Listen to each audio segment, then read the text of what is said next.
Hello student, welcome to my YouTube channel maths वाले sir. आज हम पढ़ेंगे अध्याय 3 की प्रश्नावली 3.3। अभी तक हम दो चर वाले रैखिक समीकरण युग्मों को ग्राफीय विधि द्वारा तथा प्रतिस्थापन विधि द्वारा हल करना सीखे हैं, जिसमें हम एक्स और वाई का वैल्यू निकालते हैं। तो जो ये प्रश्नावली 3.3 है, ये विलोपन विधि पर आधारित है। तो हमने शुरू में ही डिस्कस किया था कि जो आपके पास दो चर वाले रैखिक समीकरण युग्म है, उनको हल करने के दो मेथड है आपके पास। पहला मेथड है ग्राफीय विधि और दूसरा है बीजगणितीय विधि। तो बीजगणितीय विधि के अंडर हमने प्रतिस्थापन विधि, विलोपन विधि और वज्र गुणनखंड विधि कैटेगराइज की थी, परंतु जो आपके सिलेबस में है वो प्रतिस्थापन विधि और विलोपन विधि है। तो विलोपन विधि को इंग्लिश में एलिमिनेशन मेथड भी कहा जाता है, और ये एलिमिनेशन मेथड सब्स्टिट्यूशन मेथड से कहीं ज़्यादा बेटर हो सकता है। यानी कि जो प्रतिस्थापन विधि से अच्छा मेथड है वो है आपके पास विलोपन विधि। तो विलोपन विधि से हम क्या करेंगे, यहाँ पे इस रैखिक समीकरण युग्म के हल निकालेंगे, यानी कि x और y की वैल्यू निकालेंगे। विलोपन का मतलब होता है विलुप्त करना, किसी एक पद को आपने यहाँ से गायब कर देना है। तो कैसे करेंगे इसको, जैसे कि मैं इसको समीकरण को स्टैंडर्ड फॉर्म में लिखता हूँ। x प्लस वाई इधर ले आओ -5 बराबर है 0, और इसको भी ले आओ 2x -3y -4 बराबर है 0। इसको नाम दे दो समीकरण 1, इसको नाम दे दो समीकरण 2। अब यहाँ पे आप देखो कि अगर हमने ये या तो x गायब कर देना है या y गायब करना है। तो विलुप्त करना है, एलिमिनेट करना है। एलिमिनेट कैसे होगा, जैसे यहाँ पे गुणांक 2 लगा है तो यहाँ भी गुणांक 2 लगा होना चाहिए, तभी ये माइनस होके कैंसल आउट हो जाएगा। परंतु 2 यहाँ पे लगाने से पहले आपको क्या करना पड़ेगा, मान लो ये 2x है तो यहाँ भी 2x चाहिए। तो यानी कि इस पूरे समीकरण को आपको क्या करना पड़ेगा, 2 से गुणा करना पड़ेगा। तो यहाँ पे लिखोगे आप समीकरण 1 को 2 से गुणा करने पर, 2 से गुणा करने पर क्या मिला आपको, जब इसको गुणा करोगे तो क्या मिला आपको, यानी कि 2 से गुणा किया इसको पूरे समीकरण को, x प्लस वाई -5 बराबर 0। तो गुणा कर दो, 2 पहले यहाँ गुणा हो जाएगा तो 2x बन जाएगा, यहाँ गुणा हो जाएगा तो 2y बन जाएगा, और -5 गुणा 2 हो गया -10, और 0 गुणा 2 हो गया 0। तो ये बन गया आपके पास समीकरण 3। अब आपने समीकरण 3 में से समीकरण 2 घटा देनी है। समीकरण 2 घटाने पर, तो घटाओगे जब तो क्या मिला आपको, पहले लिख दो समीकरण 3, 2x जमा 2y -10 बराबर 0, और इसके नीचे लिख दो 2x -3y -4 बराबर 0। अब घटा देना है आपने। कैसे घटेगा ये, यहाँ पे आपने निशान उल्टे कर देने इस नीचे वाले समीकरण के। अगर प्लस है तो ये माइनस हो गया, ये माइनस है तो प्लस हो गया, और ये माइनस है तो ये भी प्लस हो गया। अब आपने ये वाले निशान जो नीचे लगाए इसको कंसीडर करना है। 2x से 2x प्लस का है और ये माइनस का, ये कैंसिल आउट हो गया। 2y जमा 3y, तो ये हो जाएगा 5y, और ये हो जाएगा -10 जमा 4, कितना हो गया ये, -6 बराबर है 0। तो इसका मतलब क्या हुआ कि आपके पास 5y -6 किसके बराबर आ गया, 0 के। 6 पार को ले गए तो क्या बना, 5y बराबर 6, और ये 5 गुणा में तो बटे में जाएगा तो y बन जाएगा 6/5। तो यहाँ पे आपके पास y का मान कितना निकला, 6/5। तो ये y का मान कहाँ पे रख दो, y का मान किसी भी समीकरण में रख दो। y का मान समीकरण 1 में रखो, 2 में रखो या 3 में। तो मैं समीकरण 1 में रख रहा हूँ। समीकरण 1 में रखने पर, तो जब समीकरण 1 में रखोगे तो क्या मिला आपको, x प्लस वाई 6/5 -5 बराबर है 0। तो ये सारा पार को ले जाओ, तो x यही रहने दो। x बराबर है 5 प्लस का था, और प्लस का 6/5 किसका बन गया, माइनस का 6/5। तो इसको भी भिन्न बना दो, इसके बटे में कुछ नहीं, इसके बटे में 1 लिख दो। तो आगे क्या करोगे आप, x बराबर है, हर का लघुत्तम लोगे 5 और ये बन जाएगा 25 माइनस 6। तो x का वैल्यू कितना है आपके पास, 25 माइनस 6 कितना होता है, 19, 19 बटा 5। तो आपके पास x का मान कितना आ गया, 19 बटा 5। तो यहाँ पे x और y की वैल्यू निकल गई आपके पास। अब मूव करते हैं हम नेक्स्ट क्वेश्चन पे। नेक्स्ट क्वेश्चन है 3x जमा 4y बराबर 10, 2x माइनस 2y बराबर है 2। तो अगर इसको आप ऐसे ही रहने देते हो तो ऐसे ही रहने दो, कोई बात नहीं। और ये बन गई आपके पास समीकरण 2। अब यहाँ पे ध्यान देना है आपने कि ये दोनों ही टर्म अलग अलग है, दोनों ही अभाज्य संख्याएं हैं। तो इसको सेम बनाने के लिए हम क्या करेंगे, अगर मैं इस समीकरण को 3 से और इस समीकरण को 2 से और इसको 3 से गुणा कर दूं तो क्या बन जाएगा, ये बराबर हो जाएंगे। तो आपके पास 3x जमा 4y बराबर 10 को आपने किससे गुणा करना है, नीचे वाले समीकरण के गुणांक से।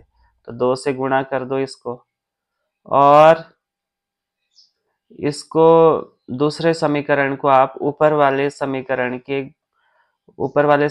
में जो x का गुणांक है उससे गुणा कर दो। तो इसको हम करेंगे 3 से गुणा। 3 से गुणा करो तो क्या मिला आपको, ये भी अंदर मल्टीप्लाई कर दो तो ये बन गया 6x जमा 8y बराबर है 20, और ये बन गया 6x माइनस 6y बराबर है 6। तो इसको नाम दे दो समीकरण 3 और इसको नाम दे दो समीकरण 4। अब आप यहाँ पे देख पा रहे हो ऐसा मैंने क्यों किया, ताकि जो x के गुणांक है वो बराबर हो जाए। तो वो आप पे डिपेंड है कि आप x के गुणांक को बराबर करना चाहते हो या फिर y के गुणांक को बराबर करना चाहते हो। तो मैंने x के शुरू वाले कर दिए, तो यहाँ पे दोनों में गुणांक लगे थे, तो ज्यादा इजी क्या है कि इस वाले गुणांक को ऊपर गुणा कर दो और इस वाले गुणांक को नीचे गुणा कर दो, और इस तरह बराबर हो जाएगा। तो समीकरण 3 में से कौन सी घटा दो, समीकरण 4। समीकरण 3 में से समीकरण 4 घटाने पर, तो जब घटाओगे तो क्या मिला, लिख लो पहले, 6x प्लस 8y बराबर है 20, और ये नीचे लिख दो 6x माइनस 6y बराबर है 6। अब क्या करना होता है आपने, अब इसके निशान को उल्टा करना है। यहाँ पे प्लस का 6x है तो माइनस का हो जाएगा, या माइनस का है तो प्लस का, और ये प्लस का है तो ये माइनस का हो जाएगा। तो 6x से ये कैंसिल आउट हो गया, 8 और 6 हो गया आपके पास 14y बराबर है 20 माइनस 6, ये भी हो गया आपके पास 14। तो इसका मतलब क्या हुआ कि जो 14y है वो किसके बराबर आया, 14 के बराबर। अब ये 14 जो है बटे में जाएगा, तो ये बनेगा 14 बटा 14। काट दो इसको, 14 एकम 14। तो y का मान कितना है आपके पास, 1। अब ये जो y का मान आया ये किसी भी समीकरण में रख दो। तो y का मान समीकरण 1 में रख रहा हूं मैं, समीकरण 1 में रखने पर, समीकरण 1 में रखने पर, तो समीकरण 1 में रखने पर क्या हुआ, 3x जमा 4 गुणा 1 बराबर है 10, 4 गुणा y, तो y की जगह 1 लिखा मैंने, तो ये आया 3x जमा 4 बराबर है 10। तो 4 पार को चला जाएगा क्योंकि ये सेम है, 4 और 10 सेम है तो ये इधर को आ जाएगा। तो 3x क्या बन गया आपके पास, 6। तो 3x का मतलब होता है 3 गुणा x, और गुणा वाली संख्या जाती है बटे में, और जब काटोगे इसको 3 एकम 3, 3 दूनी 6।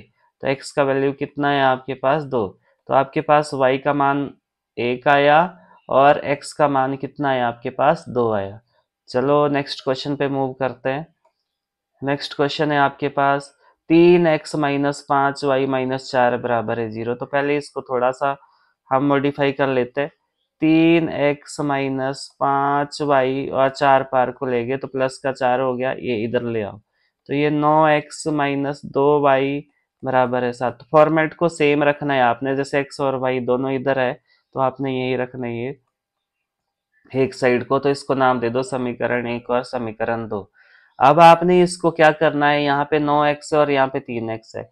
इस 3x का 9 कैसे बनेगा, अगर मैं इस पूरे समीकरण को 3 से गुणा कर दूं तो ये क्या बनेगा, 9। ऐसा नहीं कर सकते ना हम कि सिर्फ इसी को 9 बनाया, 3 से गुणा कर दिया, सिर्फ इसी को किया, तो ऐसा नहीं कर सकते हम। आपको अगर गुणा करना है तो पूरे समीकरण को गुणा करना पड़ेगा, ताकि ये जो x वाले टर्म है वो सेम हो जाए या y वाले टर्म सेम हो जाए, और आपके पास एक जो चर है वो एलिमिनेट हो जाए।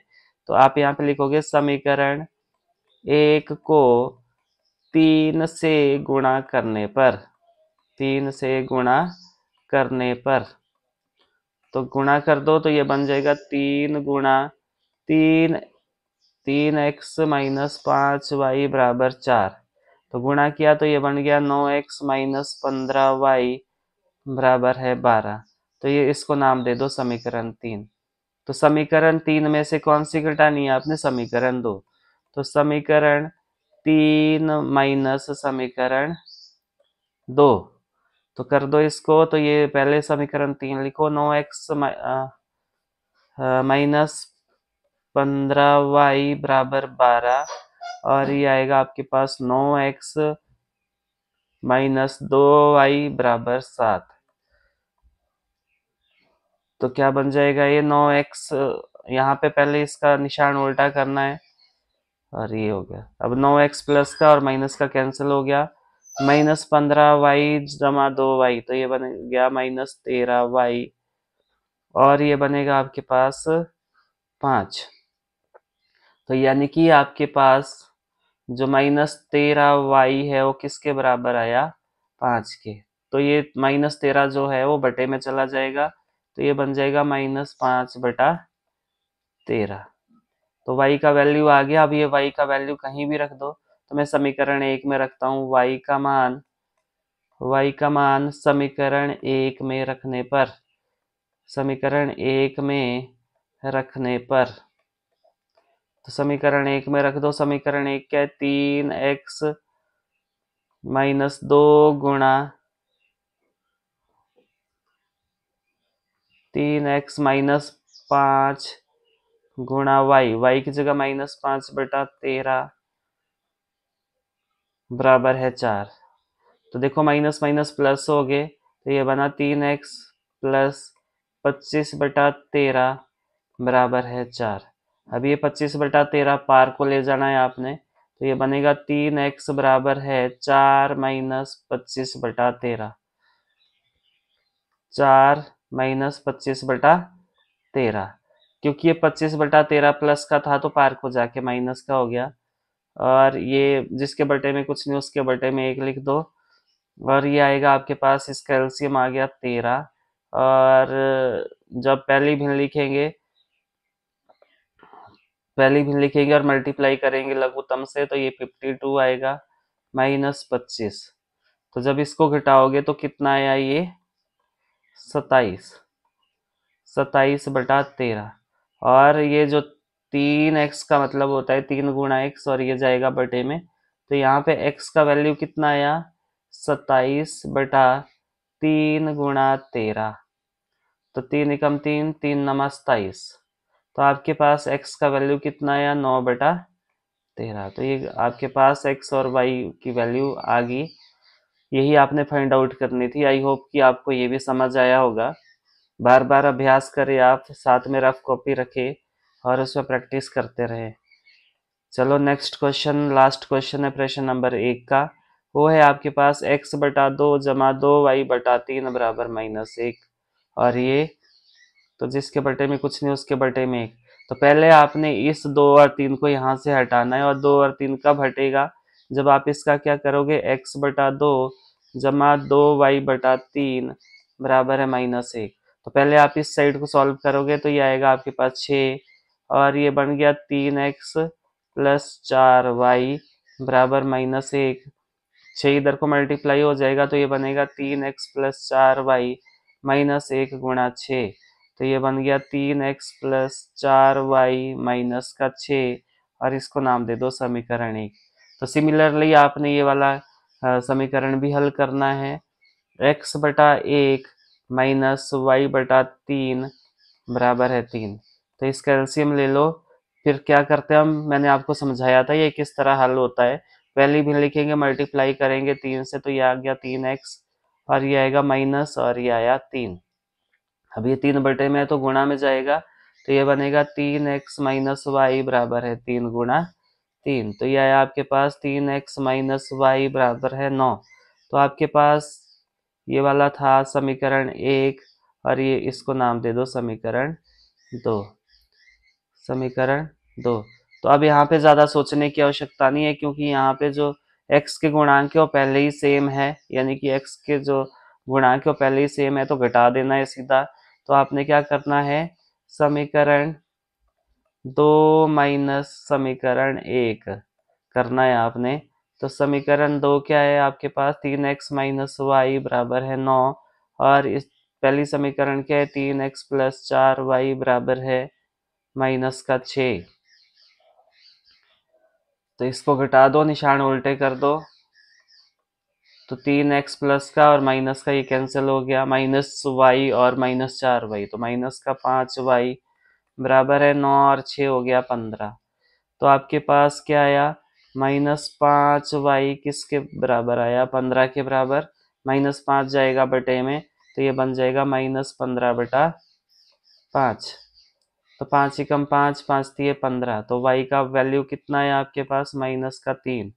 अब ये y का मान कहीं भी रख दो, तो मैं y का मान समीकरण 1 में रख रहा हूँ। y का मान समीकरण 1 में रखने पर तो क्या हुआ, ये समीकरण 1 क्या है, 3 गुणा x यानी कि 3x है ये, प्लस 4 गुणा y यानी कि 4 गुणा -3 बराबर है माइनस का 6। तो ये आया आपके पास 3x प्लस माइनस माइनस 4 दिए 12 बराबर है माइनस का 6। -12 पार को चला जाएगा, तो क्या बनेगा, -6 प्लस 12।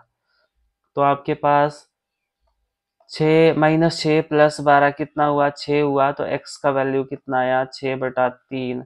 जब काटोगे तो x का वैल्यू कितना आया, 3 एकम 3, 3 दूनी 6। तो x का वैल्यू कितना आया, 2। तो आपके पास x का वैल्यू 2 आया और y का वैल्यू 3 आया। तो आई होप कि आपको ये क्वेश्चन नंबर 1 जिसमें विलोपन विधि थी समझ आया होगा। अब बार बार अभ्यास करें रफ कॉपी पे। Thanks for watching and happy learning.